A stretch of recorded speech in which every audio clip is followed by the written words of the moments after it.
luncheons are equity as it relates to environmental justice and climate resilience. Our goal here at the with the equity team is to encourage all of our Black, Indigenous, and people of color to be more engaged with issues of the environment. And on behalf of the equity team, I just want to welcome you to our luncheon and thank you for taking some time to join us as we talk about some very important topics today and throughout the rest of the summer. I'm just very excited to be here this week to do this welcome, and also excited to hand it over to my co-chair, Jocelyn Travis, who's going to take some time to introduce our phenomenal speaker today, Ms. Simone Lightfoot. So go ahead and take it away, Jocelyn. Thank you so much, Achilles. It is an extreme honor and my pleasure to introduce Simone Lightfoot as our speaker today. Ever since meeting Simone many years ago through the NAACP, she has always been like a family member to me. She is truly a person who never meets a stranger. Simone Lightfoot is Associate Vice President of Environmental Justice and Climate Justice, overseeing the National Wildlife Federation's national outreach engagement, relationships, policy advocacy with frontline urban, rural, and tribal communities. She deals with issues around climate, social and environmental justice, and works with leaders and constituency groups throughout the country. In this role, she directs the environmental justice program staff and ensures that the program centers race and community needs related to conservation, federal and state policy, and wildlife issues. Simone fosters national alliances and partnerships while expanding NWF's national relationships with elected and appointed leaders and organizations in the Black, Latinx, Indigenous, Asian, Pacific Islander, and lower wealth white communities. The last time I saw Simone was several years ago when she organized the Green Chat and Chew for Black environmentalists in the Cleveland area. That event was the start of our Black environmental leaders. That group is doing amazing work in our communities and expanding throughout the state of Ohio and more. They actually just did a session in Alabama for Simone. Simone leads on a range of conservation, climate, and environmental issues, from access to clean and affordable water to the transition of post-industrial cities, West Virginia coal towns, and coastal and offshore wind along the eastern seaboard, from aging and natural infrastructure, urban habitats, and lead service line replacement to combined sewer overflow, wildfires, climate-induced flooding, algae blooms, water affordability, shutoffs, and storm management in cities such as Jackson, Mississippi, Wilmington, Delaware, Detroit, and Flint, Michigan, Birmingham, Alabama, and New Orleans, Louisiana. Prior to her work at NWF, Simone served in the U.S. Air Force and as Deputy Chief of Staff in the Michigan House of Representatives. She also served with the American Red Cross, the Environmental Protection Agency, the National Staff of the NAACP, and as an elected trustee on the Ann Arbor, Michigan School Board. I know you'll have plenty of questions to ask of Simone today, so please put them in. And Simone, we want to thank you so much for sharing with us today. Thank you so much for having me. I hope that the technology works well and that you can hear me. I'm so excited to be with each and every one of you. And thank you so much, Jocelyn, for that introduction. It was super nice. I appreciate you. And more importantly, I appreciate the role that you get to serve in there in Ohio as you galvanize folk to do this work is so important. When you reached out, as you said, it was like family calling, and absolutely, I was honored to do this, to speak during this series. I'm so impressed that you all are having this series. So now you tell me, you direct me. Am I just to go ahead and talk, or is there questions up front? Other than that, you know me, I'll take it away. Just go ahead and talk, and we'll take any questions from the chat after your presentation. Thank you so much then. Just thank you to the Ohio Equity team and the work that you all are doing. It takes a yeoman's task to do this environmental justice work and to do it well in this political time that we're in and in this racial time that we're in, and then also in this policy time that we are in. So thank you so much. As Jonathan said, I'm over here in Michigan. I'm just a stone's throw away from Ohio, here in Ann Arbor, Michigan, not far from Toledo. And my family comes from Alabama. So kudos to Huntsville and Birmingham, Alabama, and to all of you once again. At the National Wildlife Federation, I often talk about the work that I get to do is like working at a candy store. We work on a litany of issues, whether it's wind, air, solar, nature, everything from wildfires to west side of Detroit dealing with water shutoff. That's the work that we get to do. And in my role, I integrate from the streets to the suites, the work that is needed from the community, what the community needs with what is occurring, as I call the suites, or in the halls of Congress, or in the rooms where philanthropists sit and decide what kind of resources they're going to divvy up to nonprofits. And in that work, I get the privilege to see a whole lot of things. I talk a lot about, or in terms of my military days, how I get the privilege of working on the front line.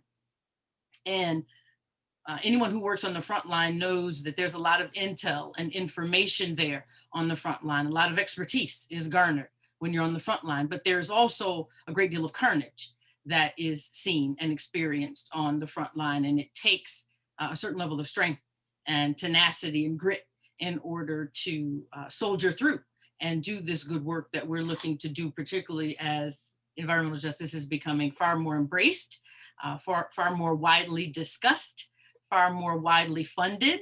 I often say Black is the new Black right now. And in that space, we have to make sure that the relationships that we have not made in too many instances get made, like yesterday. Because what we see is that federal funds are flowing like a water hose.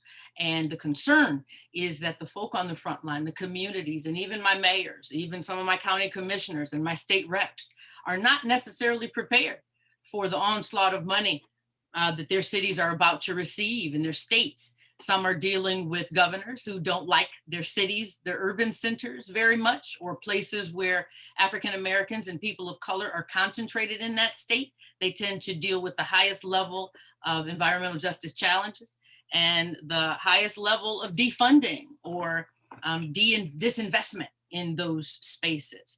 And so now, overnight almost, with the current administration, we're seeing an influx of resources come to cities. And some of us are very excited about that, but we still, again, are concerned that those folk that are on the front line that are doing this work haven't had the opportunity to put together their asks, put together their language that they need to put forth, put together the relationships and the coalitions that are going to be needed. It's all relative. In some spaces, the money will flow probably better than others, but in some areas, we already know there's challenge with politics even. When we start seeing states reject Medicare dollars, we already know and can imagine, politically speaking, some of the challenges, not only getting money to the states, maybe getting them to do right by that money and getting those resources in the hands of local folk. Some monies need to go directly to mayors and bypass governors. In some cases, it absolutely does. Some needs to go directly to community organizations and community groups who are doing the frontline work. Some of that money needs to go right to our city councils or be at the purview of those councils. And so each of those situations are different, but by no means is it okay to send all the federal dollars directly to the governors and just wait until they disperse those resources, because we've seen too much, we know too much, and we have to make that work. And so organizations like yours, efforts like this are helpful because we have to educate a whole lot of people really quickly. And that's one of the benefits of a Zoom. If you will, we can bring folk from all over. We can bring that expertise right in-house and help bridge those divides and those gaps. When we talk about some of the challenges, just to give you an example, that some of the cities are facing, a lot of it has to do with water. I can't overstress whether it is water quality, water affordability, water access, water proximity, water shutoffs. Is the water quality or is it contaminated? The lead service lines that need to possibly be replaced in order to deliver that water. If we're talking about in rural settings, We may be able to get water down the main, as they call it, that the state may pay for, but getting that water piped into the homes off road or off highway is a whole nother level. Flooding is a whole nother level as it relates to water. In our southern states, we're dealing with communities that need to raise their houses or put them on slabs or stilts, if you will, as floods and climate change impacts affect policy and ordinances and requirements. And so there's things that are required, like how do we help poor communities get the lumber that they may need in order, and the labor they may need in order to help the seniors do what they need to adjust their homes? How and which do we make sure that the jobs that are coming ideally from the federal legislation that is moving, how do we make sure that that makes its way on the ground? And more importantly than jobs, or I shouldn't say more importantly, but we want to really think how we prioritize jobs, because what we don't prioritize enough in communities of color is business ownership.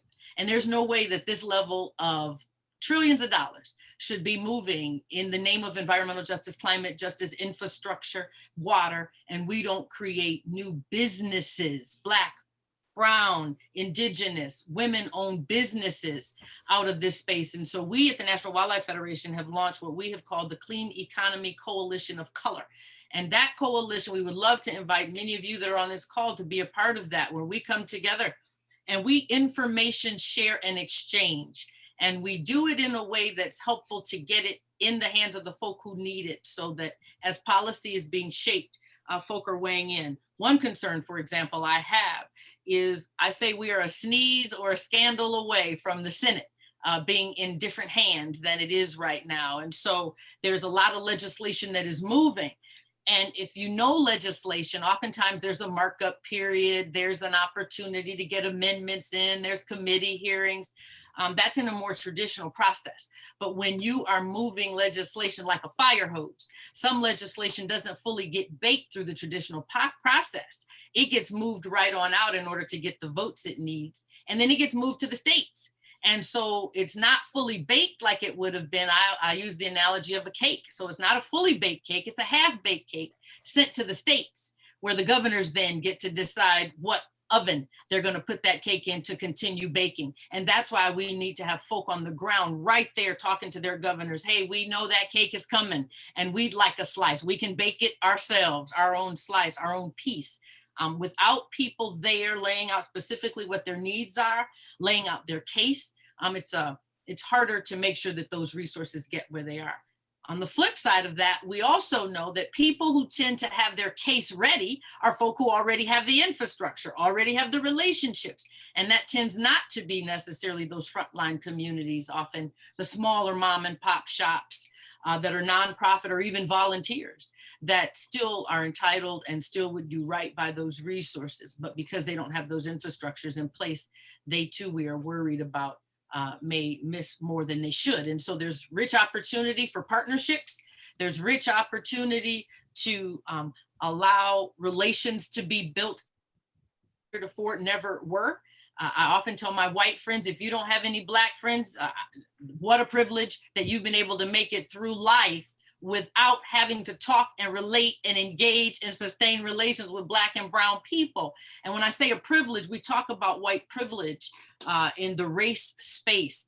And that's a privilege that extends in a way that people oftentimes don't recognize as a privilege, but it's a barrier. It's an absolute impediment.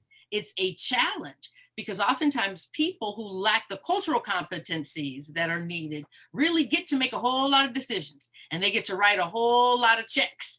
They get to determine a whole lot of jobs and programs and green light a whole lot of things without the competencies that are necessary to do this work in a more expanded and broad way.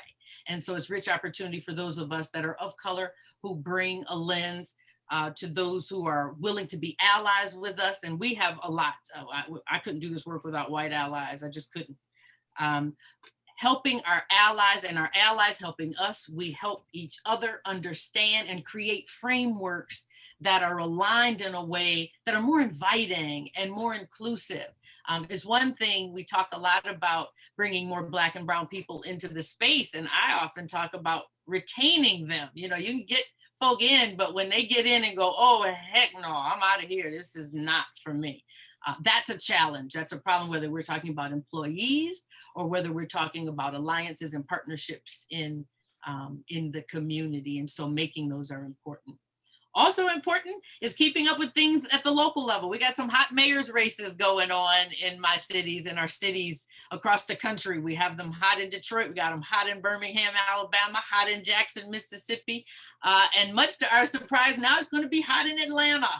Didn't know that one, but that one as well. The National Wildlife Federation is joining in partnership with the African American Mayors Association. You all will keep that under wraps until we announce that publicly. But we are partnering with the African American mayors to bring African American mayors to the table in order that we are providing them the insight from the federal legislation with the right staff folk on the Hill, with the right agency folk out of EPA and FEMA and Department of Interior and Ag and wherever else we have those relationships.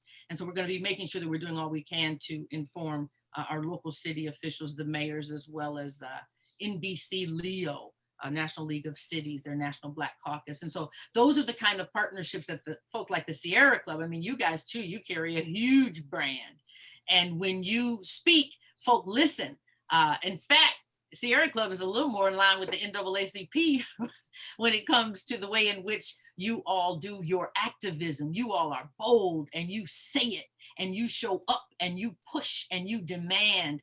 I love that. You know, I love us too. At the National Wildlife, I say we're lovers. We try to keep everybody in a setting where we can all figure out how to stay on in alignment, even when it's hard. But we need all types. We need everybody, all hands on deck in this space. I served in the United States Air Force under Daddy Bush the first time we went to the Middle East. And one of the things that of the many that I learned in the military is while not everyone leads the mission, everybody from the chow hall cook to that MP, to that person on the flight line, to that pilot is mission essential. Everybody is mission essential. And so while the National Wildlife has their role and Sierra Club has theirs and NRDC has theirs and on and on and on, our organizations, it's so important that we continue to do the work that we do, leverage our big old brands, make those partnerships, be bold and not milquetoast when it comes to race. Folk aren't having that these days. I tell my white colleagues, if you're not gonna be bold, go and stay home. Just don't even mess around with it. But if you're gonna be bold, stick to it and let's forge ahead. You don't always have to know the end before you're willing to begin. We do that work all the time. When I talk about the difference in civil rights and the difference in my environmental justice work in conservation, at the NAACP, we would have $1 or what did I say? We'd have a penny and we'd figure out how to find the other 99 cents. But in our big green space, a lot of times when I'm at tables with our other big greens and we're in conversations, if there's not a full-fledged dollar on that table, they won't move. They just won't budge, and they will. That's privilege, that you can sit and wait till funding arrives before you're willing to get busy doing work. I'd never seen it until I came into the big greens. In the civil rights, social justice world, if we waited till we have funds to do work, I don't know where we would be. And so thinking about doing the work differently, if you have $1 to do one thing, take 50 cents and get that thing done well and spend that other 50 cents in 50 different places, taking a beautiful penny to each of them. Grow friendships, grow relationships, bring some resources to the table. Come to the table without asking for anything. That's rare in some settings. I remember from the activist side of things, folks would show up all the time and claim that they were going to write us in their grants and say they liked us, and then they'd get that grant and we wouldn't see them anymore. Those days are done. And I'm so happy to see funders now doing a better job at demanding that those who they used to fund go make new friends. And what I've seen with funders, they are now forcing some marriages between organizations and entities that otherwise would not have come together had it not been the dangling of the dollars on the table. And we're seeing that very same thing now with environmental justice and Black and brown relationships. Very white organizations are now seeing and getting those phone calls saying, hey, we've loved you for a long time, but our board is telling us we got to fund BIPOC organizations. you're too white. Sorry, not personal. And so those are the realities that if you're not blackening and browning your relationships, you're probably drowning your organization. That's just the truth of it. We have to diversify, and some will do it because it's right. Some will do it because it's humane. Some will do it simply because of the money tied to it. But whatever the rationale, it is time to get the job done. And so I'm going to stop because I feel like I've been talking a long time and would love to engage in some back and forth dialogue. Thank you so much, Simone. Just everything that you were saying right now had me super excited and just like inspired. You know what? I was going to say the same thing, Achilles. My internet is unstable. You also forgive me for going off camera when I need to, but I was just sitting here nodding my head and just jumping up and down with joy, because these are the things that people really need to hear. Your remarks were just so impactful. And we really, really appreciate you coming out. We do have a couple of questions, and jump in, Achilles, if I go silent. But the first one is from Derek Figures. You know Derek, and his question is, how can communities/individuals partner their voices ahead of federal infrastructure dollars? What channels do you suggest that folks use? Oh, yes, absolutely they can. Listen, there's so much, just telling you a little insight. This is just my opinion. I've been on the Hill a long time in my body of work. And when I see a more conservative bend on the Hill, I see more gray hair in the staffing body, right? When I see the more liberal bend, I see a lot of young people who haven't had the life experience under their belt yet. Great law schools, great master degrees. You know, you got a lot of 20-somethings with great credentials, but a network, established ability to pick up the phone and make it happen. Again, life experience to understand the different lenses by which conversation comes. There's room for more growth in that space. And so what you find, like in now or current times, the staff is so open and so amenable. We literally have sent language over almost a wish list. You should change line 2, section 3 to say this, and line 5, section. And when we get the rewrite back, we're like, whoa, they took every single thing we said. And so this is the best time to help write legislation, help get those nuances that you want in that language, help get the definitions you want, help get those agencies that you want to have oversight over certain things, or some things removed. Talking directly to staff, the Senate and the House chairs of the different committees, your infrastructure, your PFOS, all your subcommittees based on the different topics, those chairs and their staff. So that I get excited about. It's almost like fishing. I don't know if anybody know about fishing, but there are times you get a nice big night crawler and you put that bad boy on that hook and it's just moving, and you drop it in a school of fish, you guaranteed to get some nut. So this is one of those, drop it into the school of fish who are right there ready to help their bosses, particularly these committee chairs, look good and be on top of what the community needs, and understand, for example, the difference between water affordability and water assistance. Water affordability is based in policy. That's codified, that's solid, that's it. Water assistance is based on benevolence. That's a pot of money somewhere, they put it in, when it's gone, it's gone. While water affordability is a form of assistance as far as a policy, the two are very different. And inside Washington, I would often hear the conflating of the terms. Well, we need water affordability, we need water assistance. And it was when I was in Detroit and I was in a community meeting, and one of the sisters stood up and she was very clear with her expletives, what she felt about water affordability and how it was not water assistance and vice versa. And so just being able to stay connected at the community level, you got to have your community base and then use your Sierra Club pipeline and stage to put those people and their perspectives on federal stages, in front of committees, put them in front of hearings. Talk to your friends that are committee chairs and ask them, like we did, hey, when you gonna hold a hearing on environmental justice? Oh, well, we're looking to do that. Oh, we got some folks we want to put on your, your call list. Okay, sure, anybody. Like, cool. So work your relationships. This is the time now where they're ready. Not only in the legislative process, at the agencies. The previous administration really gutted the agency. So when you start talking about the notion on the ground that when the election occurred and within 90 days we're going to be rolling, we're going to get our agenda, it's like, no, there's like no middle step. There's like a big old hole. They're hiring mass people to refill. So when you start talking about moving permits, when you start talking about reinterpreting permitting language, well, the job ain't filled yet. You're kind of waiting. So yes, we were working hard and weighing in to get folk approved as secretary and cabinet positions, but we were also feeding names of really good folk so that they could refill some of these positions that are needed at all levels of government. So if you know good folk, make sure you're using your relationships to get their names and their applications in. That's huge. And the last thing I'll say, make sure that your ideas and thoughts and narratives, more importantly, your narratives and your metrics, because right now everybody is trying to do Black and brown and EJ stuff, but they don't know how to measure it. And so they're creating all these metrics that they have to come up with to justify the money, justify the funders, what they're going to do with the money.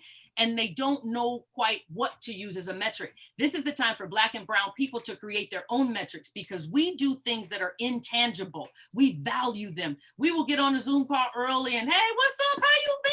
Okay. That's intangible. But we at the National Wildlife and Environmental Justice Program, I leave 5, 6, 7 minutes for that. Now, my white colleagues see that as being late.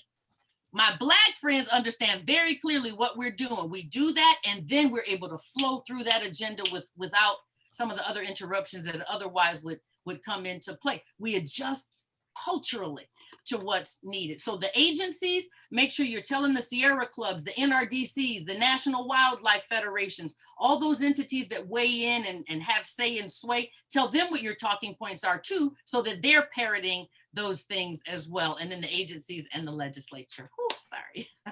I know, you're great. You know what, I need to just make sure I mention that our Ohio Equity team that's sponsoring this is like an amazing team of people. It's a committee of our Ohio Energy Table, and it's people from environmental backgrounds throughout Ohio representing their various organizations. So we have a strong, tough team, and I just want to make sure you're aware, and we're looking for you to keep coming back and staying, in relationship with you. We have an ask from Angela, and she asked if you can repeat the information sharing group at NWF. Say it one more time, the information. The information sharing group. I'm saying that right? Yeah. Angela. It was a committee. Oh, shoot. Which committee did I share about? Oh, I talk so much. Can she reach out to me specifically and I can provide her?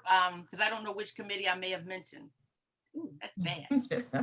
Okay. When you get a minute, Simone, you want to put your email in the chat, yes, for us. And so Achilles, you have a question. What you want to ask her your question?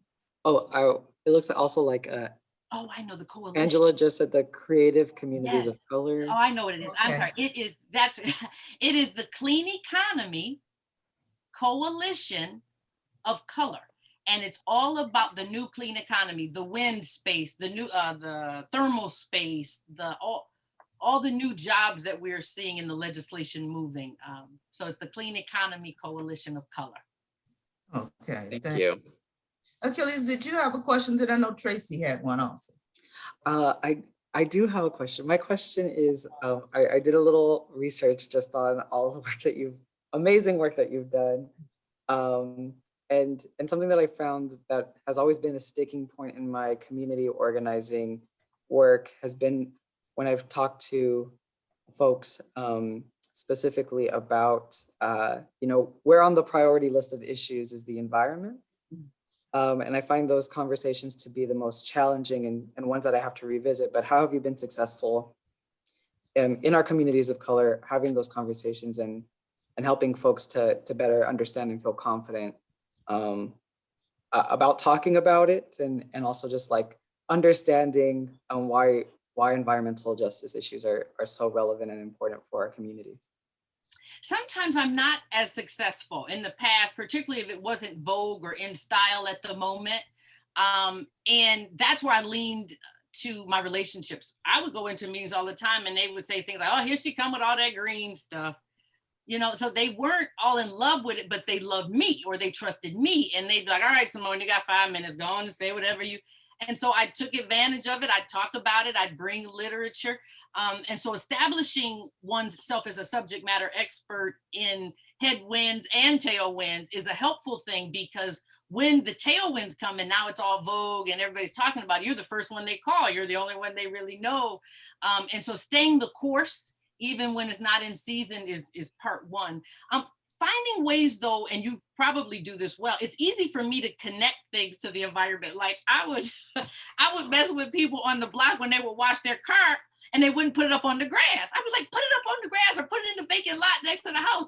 They got all this soap and this thing's going all right down the drain. And so I would like just beat them up about it, or tell their mom, can you please make Tyrone put his car up on the lot? And so just badgering sometimes in a playful kind of way. But then also the way I write, like I write for the different publications, the newspapers, the different Black newspapers. And so I'll write, and the headline is like, Asian carp ain't your grandmama's fish. And I talk about Asian carp, like eat up everything. It's just so voracious. It's not like a bluegill or catfish like grandma used to cook. And so I tie the culture or what's happening in. We work well also with artists. That's a big deal for my boss, Dr. Mustafa Santiago Ali. And so I remember in 2000 at the NAACP, we worked with Puffy for Vote or Die, where we would be in meetings and the artists, they weren't really into voter registration. It was like same kind of thing. Go ahead, you got 5 minutes, tell us what we need to do. And so some of it, you just create an image. So of course you take enough pictures and you're smiling and then you hype it up. You should have been here. Puffy was so excited about registering 1,000 voters. Whatever. I mean, so some of it is hype. Some of it is just trusting you, staying the course, tying culture into it, helping them see that they're involved. And a lot of it is doing work on behalf of folk in spite of themselves.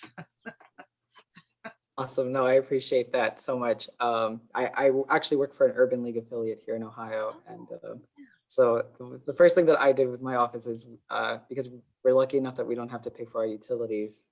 So we were leaving the lights on, and I had to give all of these in a nice email, just a bunch of stats of how much energy we'd be saving if we just turned off the lights. And we've done a better job of that, but I want to continue to explore how we can be advocates for environmental justice here at our affiliate. So I appreciate that a lot.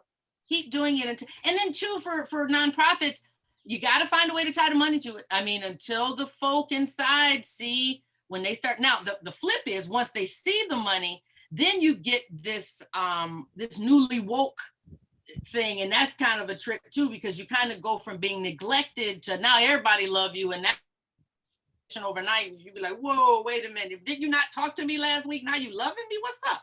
And so you have to balance, because you want to maintain authenticity. The community will light you on fire if you go out there in an inauthentic way, and we're in a different culture. They will cancel you so bad.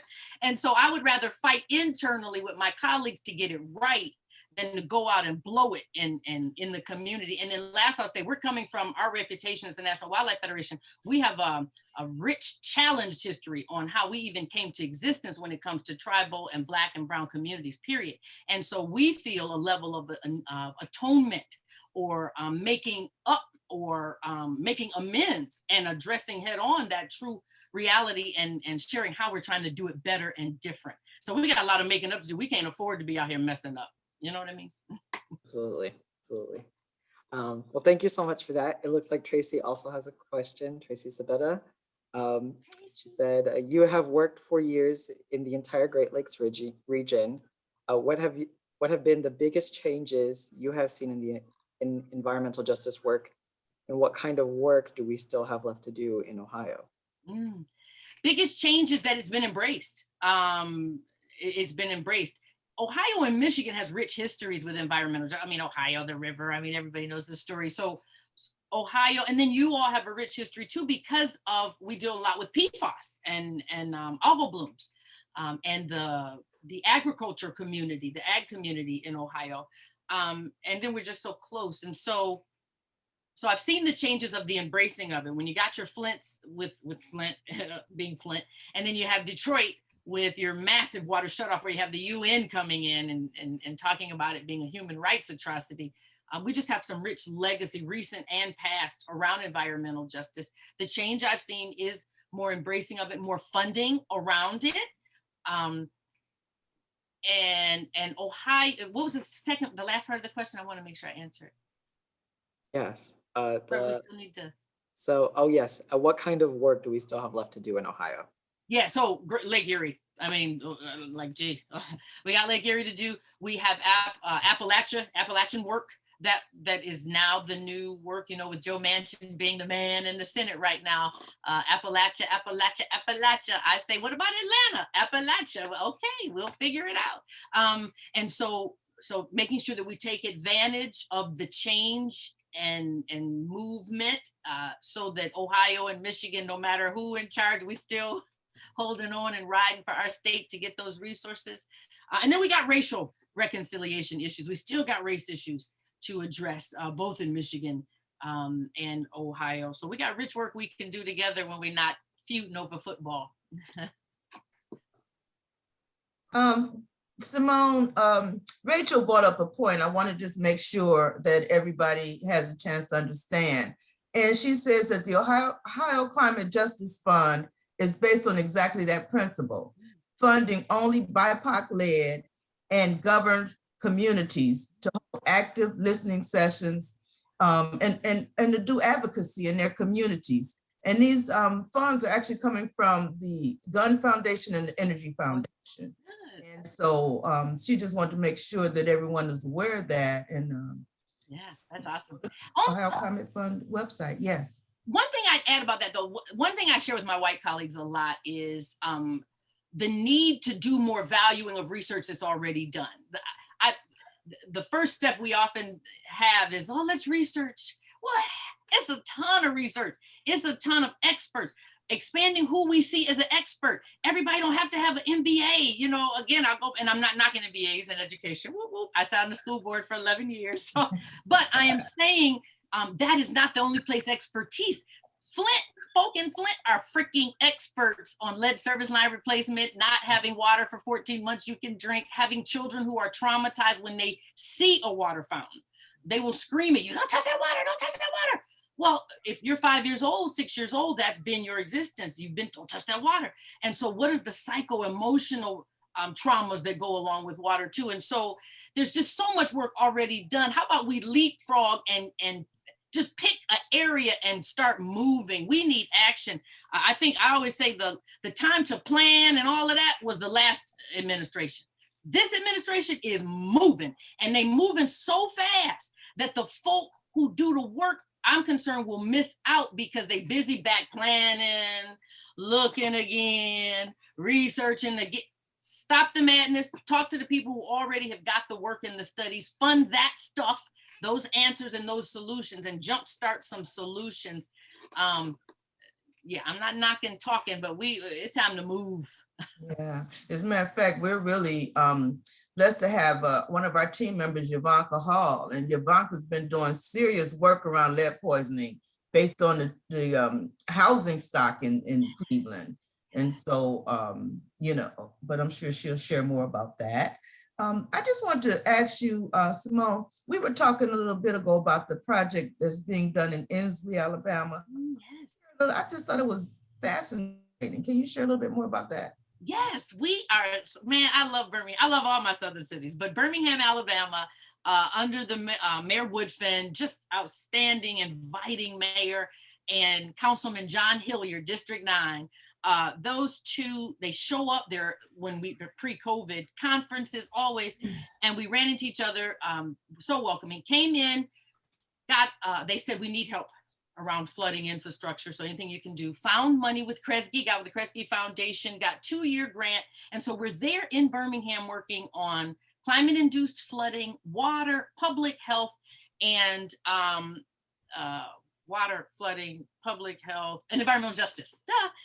Those are the 4 pillars. that we are. And so we have 9 partners now that we're working with. Build Up Inslee, which is a program that works with young people to clean up their areas and teach them how to repair and own homes, the houses that they can repair in their area. We're working with Numa Gallery there and returning citizens. I was so excited. You know, it's so hard to get returning citizens funded in grants. And it's even hard to get some of our funders to value that or see the connection to that. And so I'd be sitting and talking about wetlands, and I'd also talk about returning citizens, and they didn't get it. And so I just decided to infuse it in the grant myself, again, by stretching. That's what we did at the in other organizations, I'll say. And so I made the relationship with Numa Gallery, who prides themselves on working with returning citizens in the outdoor space. They managed our effort. So we got the returning citizens. I'm looking forward to the metrics and the narrative I get to shape around the value of doing work and getting returning citizens in the outdoor space and having their own lawn services and their own green and eco-friendly way of working in that space and helping seniors and blah, blah, blah, just a win-win all around. But again, you got to do it, help people see the connection. So we're working with them. We're working with the Birmingham Times, that we work with them. So we have a monthly article of full page every month that the National Wildlife Federation is talking about one of those 4 pillars in conjunction with what's happening locally. We're working with the local hazards, the Hazard Mitigation Office, and Attorney Tracy Hayes, who leads hazard mitigation in Birmingham. So we got 2 interns for her. She needed some help around capacity and tweeting out and communicating and helping people understand when the storms were coming, different preparedness messages, and having those young people be able to help her and handle that for her. And we take care of those costs. So we got her some interns. Oh gosh, where else are we? Miss Thomasine in East Thomas Neighborhood Center. Miss Thomasine is a senior citizen who is the de facto mayor of Birmingham. She just, wherever she wants, she gets it. And so she's one of our partners, and anything I need, if I need the state rep on the phone, if I need the mayor, if whoever I need, I call Miss Thomasine and she calls and it happens. She connects seniors through Zoom to the police. I'm on there each month. Me, the police chief, state rep, city council, somebody from the mayor's office. She has us lined up. And our job is to report to those seniors on a Zoom, just like this, what is the status of my grant or what the chief is doing. And then they talk back to us about crime, trash not being picked up, whatever they want. Ms. Thomasine makes it happen. And so we fund her to continue those calls and that outreach. And the list goes on. There's others. I can't remember all of them. We have 9 partners we're working with in Birmingham. So we love that work. That's wonderful. And those examples are great as to things that we can, projects and campaigns we can do throughout Ohio and throughout the country. Yvonne also asked a question, are we also making sure that lead in homes, that's being funded? Are you aware of funding and work around that area? We don't lead in homes. And we don't fund. That's the thing about the National Wildlife Federation. We will do a re-granting, but we're nonprofit looking for grants as well. But so much of our focus is on policy, federal policy. And so, yes, when it comes to lead around federal policy, we're there, and state level, and even at city council level in Cleveland. I remember we did some lead work, but that's the extent of work that my team is doing in the lead space right now. Okay, yeah, that's a serious issue. It is. It absolutely is. Yeah. And I don't know that funders, that's the thing, these serious issues have to be put in front of funders so that they understand that they're serious and that they put resources behind those issues. Yeah, absolutely. And more support from our communities and individuals understanding what's going on. And having a web presence. Let me tell you, I sit in more meetings where people will say, well, we need someone who's proficient at X, or we need a small local organization in Ohio or Alabama that's good at X. And one of the staffers will reach their phone and start Googling, and whoever the heck name pop up is who gets so if you don't have a social media presence, I tell my small, we're funding Miss Thomasine for this very reason. Outstanding work, but her name, East Thomas don't pop up for the work that she does, because she don't spend her time doing what it takes or having the capacity to make sure that that name rises. And so that's another way that the same folk who've been getting funding keep getting funding, because they continue to rise as, quote, the experts. There's not a lot, if you look at even in newspapers, the reporting, the type of reporting that used to go on, investigative reporting, it ain't like it used to be. And it's the same way in other spaces too. Whatever's the quickest, easiest way to find a solution is a lot of times how it's being found. And so that's something else that we talk about. Mustafa and I are concerned. How do we help our small groups get what their top 5 issues raised to the top, so that when they're being Googled, they're being heard from different spaces, those same 5 issues. Good. I don't see any other questions in the chat, but I wonder, as we're, Achilles, did you have something? Yeah, I have another question. Oh, go ahead, I'm sorry. Sure. So what is a piece of advice you would give to a young person who wants to do more work in the environmental justice space and is trying to find their footing in it? Well, I tell them now's the time. Listen, I can't keep a black or a brown intern. I can't keep them. I mean, they get snatched up. So this is the time to be in it. Do some research though. You know, I think we have quite a few folk and we bring a lot of passion from the EJ space. I'd like to see more policy depth and more ability to connect what is happening and what's real with what's being said. So to be able to, one example, my grandma's 95, we take care of her. And I was telling her about New Orleans, some work we were looking to do. And I said, Mom, we wanna, build these bioswales, and we wanna figure out how we're gonna address the flooding. And she was sitting there and she said, so you mean a ditch?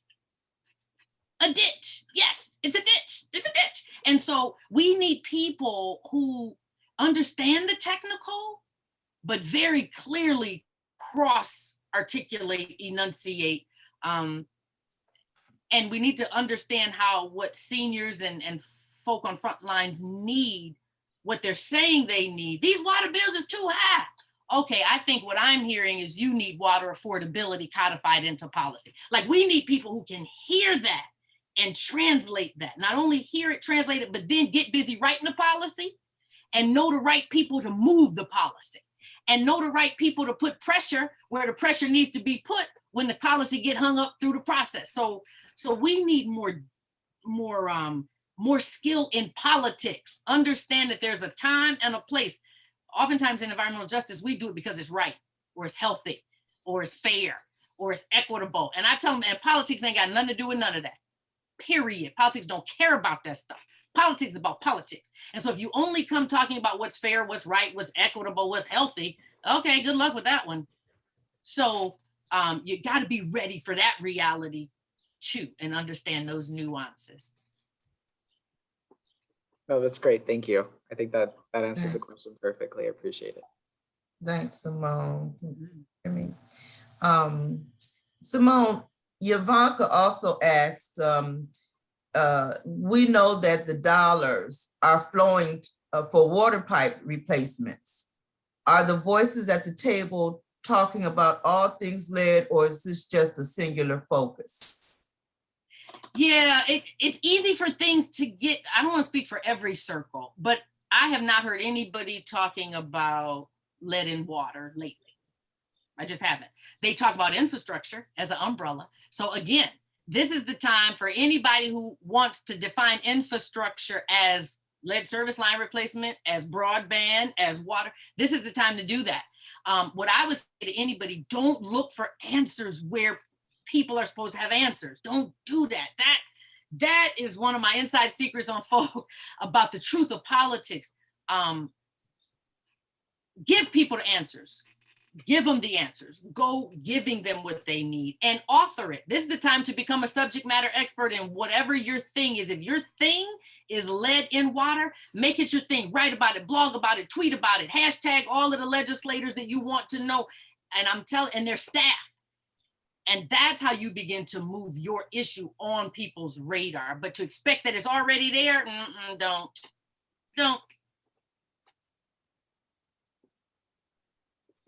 Simone, That was a wet blanket kind of response. I didn't mean to be. yeah. No, But it's- listen, we're all excited about the work you're doing, and thank you so much for sharing that with us today. It's not everybody can see why I'm always so excited about you. When I hear Simone Lightfoot is somewhere, I'm like, yay. So we thank you so much for this insight, information, sharing your experiences with us. And like I said, I just look forward to us continuing this relationship. You know, you've got us started in Ohio, and you know, and I'm excited about your work, and we appreciate you. We just want to take the last few minutes though to Yvanka's going to close us out. Yvanka Hall. Thank you, thank you, thank you. We want to thank all of the committee members and the attendees and our Facebook viewers and everyone that participated in the Ohio Environmental Justice Speaker Series featuring Simone Lightfoot, the Associate Vice President of Environmental Justice and Climate Justice at the National Wildlife Federation. We are humbled and grateful to you, Ms. Lightfoot, for sharing your expertise with us. You kept it real. You made us a part of your journey, and that is how you changed the world. Our next environmental justice speaker is National NAACP Climate Justice Director, Jackie Patterson. She has been confirmed for June, Thursday, June the 17th at 12 noon. We have changed the time from 12:30 to noon. So make sure that you're looking at that if you have this in your calendar already. Make sure that you complete your evaluation. Achilles is going to put it into the chat for you. We definitely need your evaluations. So you have to act as if it is possible to radically transform the world. And you have to do it all the time. Angela Davis. Jocelyn, would you like to say anything before we end for the day? I just appreciate our team. I'm so excited about this series. Simone, we just appreciate all the work you're doing. You know, when I looked at your background and saw that you had a military background, I said, that explains. This is why she's such a tough one, because we have a lot of work to do out here. And so again, we thank everyone for joining us. Please pass the word and let's continue to work together. Thank you so much. Thank you, thank you, thank you. Thank you again, Simone. Thank you so much. Thank you.